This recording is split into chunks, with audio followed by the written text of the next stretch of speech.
everybody to my channel. Today we're going to be working on my wife's car. She has a 2013 Chevy Sonic. It is pictured right there next to Bessie. And we're trying to fix the problem that she's having with her engine overheating. And I believe that it has to do with the thermostat.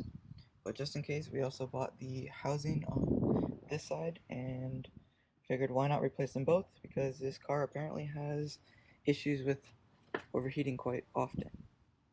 So here we go, let's dive into it.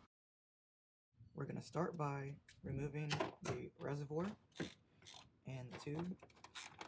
These bolts are 10 millimeters.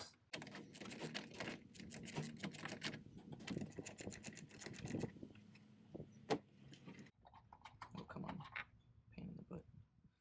Next we're going to remove the hose. There are special tools to remove this clamp here, but I just use a channel lock.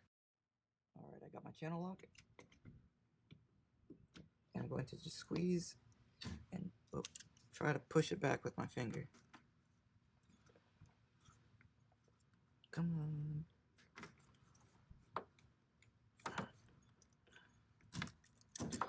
Now, like I said earlier, there's a special tool for this. I don't have that tool. This channel lock normally does the job. Just gotta move it back.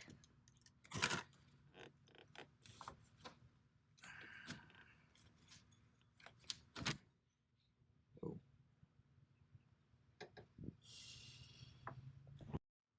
Next, we are going to remove all the wiring. In order to remove this wire, you have to first pop this little gray tab off.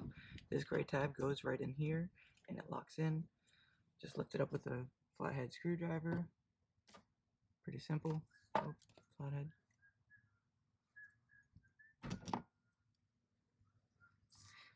And you push down on this little tab right here and it will slide right out.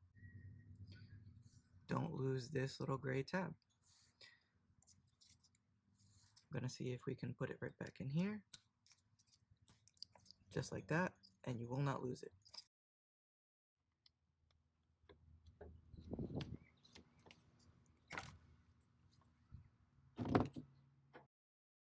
In order to get a better grip on one of these wires, I'm going to remove this hose right here that is connected to the radiator.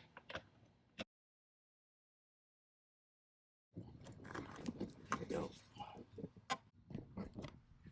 We're going to tuck that out of the way right there using the battery. This is the next wire that I need to remove, but it looks like there is a clip, what I would call a Jesus clip, in the way. I have to pull that clip up using a flathead screw. Oh, don't lose that clip. That is why they call it the Jesus clip. If you lose it, Jesus. Put that right on my magnet tray there. And now I believe this should twist and come right out. From here we're just going to tuck these wires away right here. If it makes it easier, just take a little zip tie and tie them out of the way. Well, I think I found what the culprit was, and I don't think it was the thermostat. This sucker right here is split and flimsy. Cut. So we're going to work on pulling that off now. I want to inspect it further. But first, dinner. Alright, after a quick dinner break, I am back to rockin' and rollin'. I'm gonna start to remove the hose. I've noticed that it also has one of those little clips here in this piece. So rather than trying to put my channel locks in the back there, I'm going to try and remove it that way. Hopefully I don't mess anything up.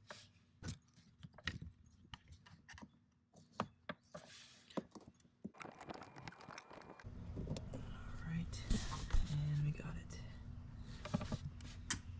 on a magnet tray. Let's see if we can pull her out nice and gently. Perfect. Now we can remove that a lot easier on my workbench.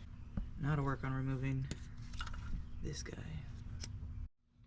Again, we're gonna get in with the channel locks. I don't know who installed this the first time, but putting the channel locks right here, well, that's gonna be difficult. And I'm gonna give it a shot, see what we can do. That wasn't so bad. Now let's fish this guy out of here without breaking that fin. As I said earlier, I believe this was the culprit. This right here is very soft and squishy, whereas this you can feel that it is somewhat rigid. So there must have been a bubble and it burst. It touched what was the hose clamp for this right here, I believe was rubbing on it, and I believe that is what busted it.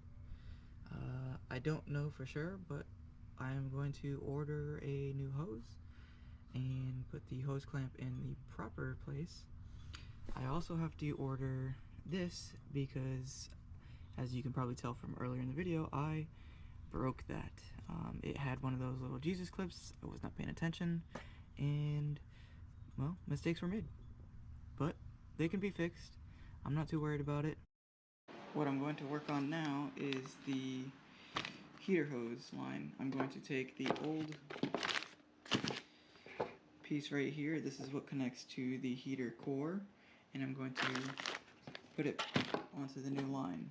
Again, this line was faulty. This right here bubbled up and eventually split and broke. So I would just like to go on record and say whoever created this clamp, you're the devil, and I hate you.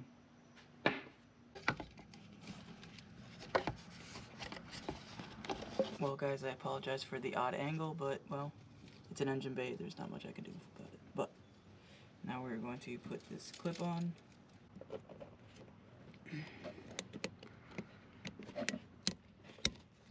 Alright, and she's in.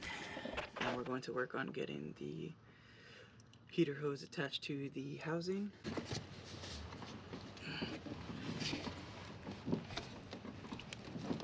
There we go. Come to daddy. You can do it.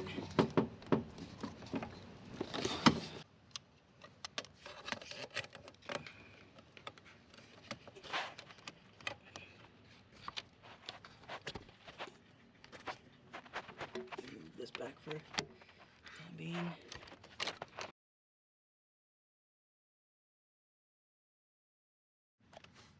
I want to reiterate, whoever made these clamps, I hate you, but it's on. And now the next step is to go ahead and attach the rest of these wires. Well, this wire in particular. And this goes into this little hole right here. And it just pops right in. And then you put that little clip on it. See if I can't light this up a little better.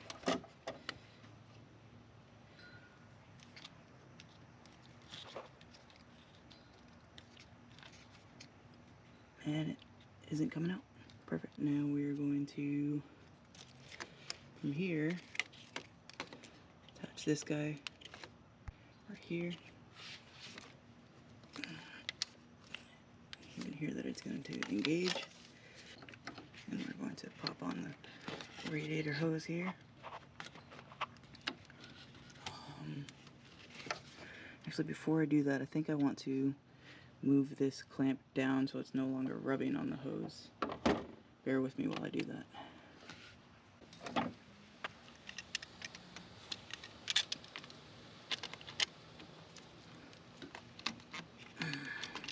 Alright, so that should no longer rub on that hose.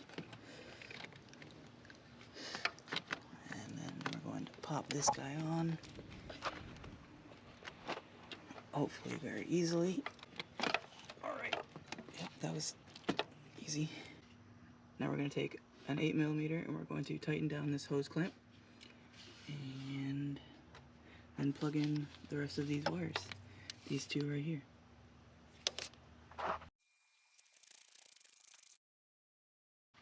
Again with this little gray clip, guys, comes out fairly easily with a... Okay, now we're going to plug it back in right there until you hear the click. I'm gonna put the gray piece right back on until you hear the click, and now that's not gonna come loose. Next, we're gonna connect these two wires here. This slides in, this little plastic tab here slides into this groove. Or is it the opposite way? It was the opposite way. Now, remember, this is the piece that we originally broke, but we got the fitment piece. We're gonna put that guy back on once we put it onto the reservoir. Okay guys, so I figured out what I broke. Essentially, originally I thought that this was an entire piece. Turns out I was wrong. This goes into the top of the housing and gets clipped in with one of these. I actually think this one's the wrong one. It's one of these. And this comes with a tiny little ring here, and it seats in here, and it's supposed to look like this right here. The part number here is actually right here. That would be that part right there. So this fits into here and then gets clipped on and right to the housing. Alright, now we're going to put the coolant reservoir back in. These are 10 millimeters. Put them in finger tight so that they don't break.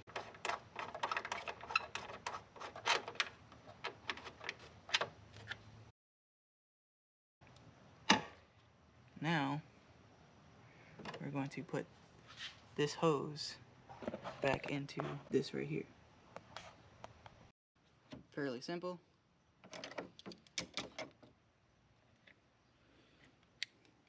That locks in right there. We take this little clip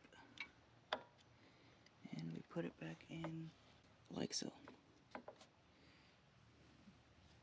And that is how you fix a problem. Now we're gonna fill this with some fluids and we'll see if that solves the problem. If not, I have the thermostat ordered, but I'm hoping I can just not have to do that. That'd be great. This is just a 50-50 mixture. I believe I got it from Advanced Auto. Yeah.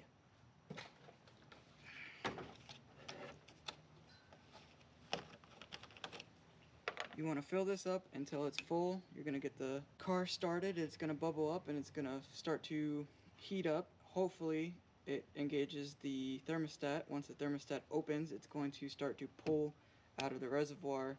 And at that point, we continue to fill it until it is full. The max level of full is right here at this crease. Should not go past that. I'm going to put the cap back on. And we're going to start the car. Alright guys, moment of truth. Let's hope this works.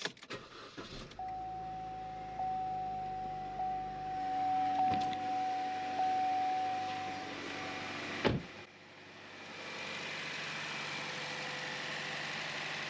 don't see any leaks.